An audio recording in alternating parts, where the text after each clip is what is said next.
क्या आपने कभी ये महसूस किया है कि जैसे ही जीवन में कोई सच्चा, गहरा और अर्थपूर्ण रिश्ता आने के करीब होता है, ठीक उसी क्षण सब कुछ टूटने लगता है। जैसे कोई दरवाजा आपके सामने खुलता हुआ दिखता है और फिर अचानक बिना किसी चेतावनी के बंद हो जाता है। और उन अकेली रातों में जब पूरा संसार सो रहा होता है, आपके भीतर से एक प्रश्न उठता है, मेरे साथ ही ऐसा क्यों होता है? क्या मुझ में ही कोई कमी है? क्या मैं प्रेम के योग्य नहीं हूं? नमस्कार, बहुत बहुत स्वागत है भारत क्वेस्ट यूट्यूब चैनल में। वीडियो में आगे बढ़ने से पहले एक छोटी सी रिक्वेस्ट है। जो लोग पहली बार हमारे चैनल पर आए हैं, जल्दी से चैनल को सब्सक्राइब कर लीजिए, वीडियो को लाइक कीजिए और शेयर जरूर करें ताकि ये जानकारी अधिक से अधिक लोगों तक पहुंच सके। अब ये प्रश्न केवल आपके नहीं हैं, ये उन सभी आत्माओं के प्रश्न हैं जो साधारण रिश्ते नहीं बल्कि सच्चा आत्मिक प्रेम खोज रही हैं। जब जीवन में बार बार टूटन आती है, रिश्ते बिखरते हैं और उम्मीदें हाथ आते आते फिसल जाती है, तब मन ये मानने लगता है कि ये कोई अभिशाप है। लेकिन अगर मैं आपसे कहूं कि ये बिखराव कोई दुर्घटना नहीं है, ये ब्रह्मांड की एक सोची समझी प्रक्रिया है। जैसे सुनार सोने को कुंदन बनाने से पहले उसे आग में तपाता है, वैसे ही ब्रह्मांड आत्मा को सोलमेट के मिलन से पहले तपाता है।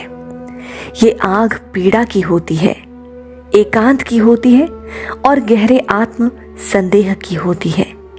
बाहर से ये दंड लगती है, लेकिन भीतर से ये तैयारी होती है। उपनिषदों में कहा गया है, आत्मा व एक एव। आत्मा मूल रूप से अकेली है। इसका अर्थ ये नहीं कि मनुष्य रिश्तों के लिए नहीं बना, बल्कि इसका अर्थ ये है कि जब तक आत्मा अपने एकांत को स्वीकार नहीं करती, तब तक वह किसी दूसरे से सच्चे अर्थों में जुड़ ही नहीं सकती। आप जिस अकेलेपन से भागना चाहते हैं, वही अकेलापन आपको आपके भीतर उतारना चाहता है। वही आपसे पूछता है, क्या तुम स्वयं के साथ रह सकते हो? क्या तुम अपनी ही उपस्थिति में शांत हो सकते हो? जब कोई साथ नहीं होता, तब भीतर छिपे डर, अधूरी इच्छाएं और पुराने घाव सतह पर आते हैं।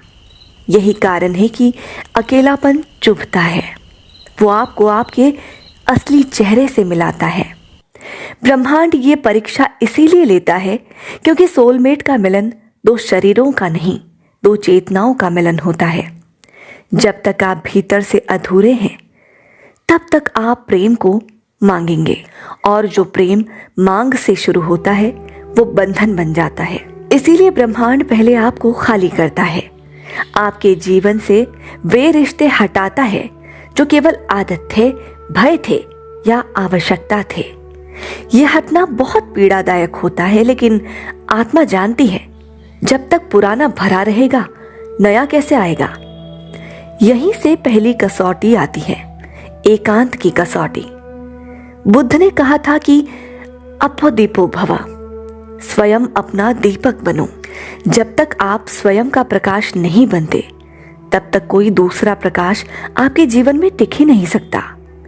धीरे धीरे यदि आप इस एकांत से भागते नहीं, तो वही मौन जो पहले डराता था, अब आपको स्थिर करने लगता है।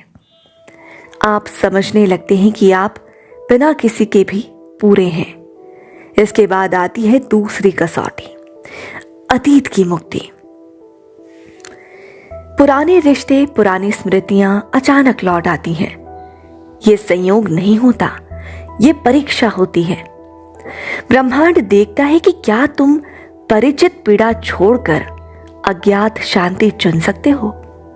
जब पुराने चेहरे आपको भीतर से हिला नहीं पाते, तब समझिए बोझ उतर चुका है।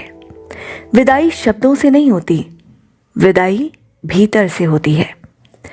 फिर आती है तीसरी कसौटी, ऊर्जा की कसौटी। आपकी भावनाएं केवल मन की नहीं, ऊर्जा की अवस्था होती है। जैसी ऊर्जा भीतर होती है, वैसी ही प्रतिध्वनि बाहर सुनाई देती है। जब भीतर की कमी प्रेम में बदलती है तब बाहर के अनुभव भी बदलने लगते हैं। और चौथी कसौटी है अहंकार का विसर्जन। प्रेम में सही होना नहीं, जुड़े रहना महत्वपूर्ण है। अहंकार नियंत्रण चाहता है और प्रेम समर्पण। जब आप सही होने की जिद छोड़ते हैं तब भीतर एक नई कोमलता जन्म लेती है। इन सब के बाद आत्मा उस बिंदु पर पहुंचती है जहां प्रेम पाने की बेचैनी नहीं रहती। आप संबंधों में उतरते हैं, लेकिन डर से नहीं, पूर्णता से। सही सोलमेट का सत्य है, सोलमेट वह नहीं जो आपको पूरा करे, बल्कि वो है जो आपकी पूर्णता को पहचान सके। आशा करती हूँ ये वीडियो आपको पसंद आई होगी। वीडियो पसंद आई हो तो वीडियो को लाइक करें और कमेंट करना ना भूलें। और अगर आप हमारे चैनल पे नए हैं तो हमारे चैनल को अभी सब्सक्राइब कर लीजिए। धन्यवाद।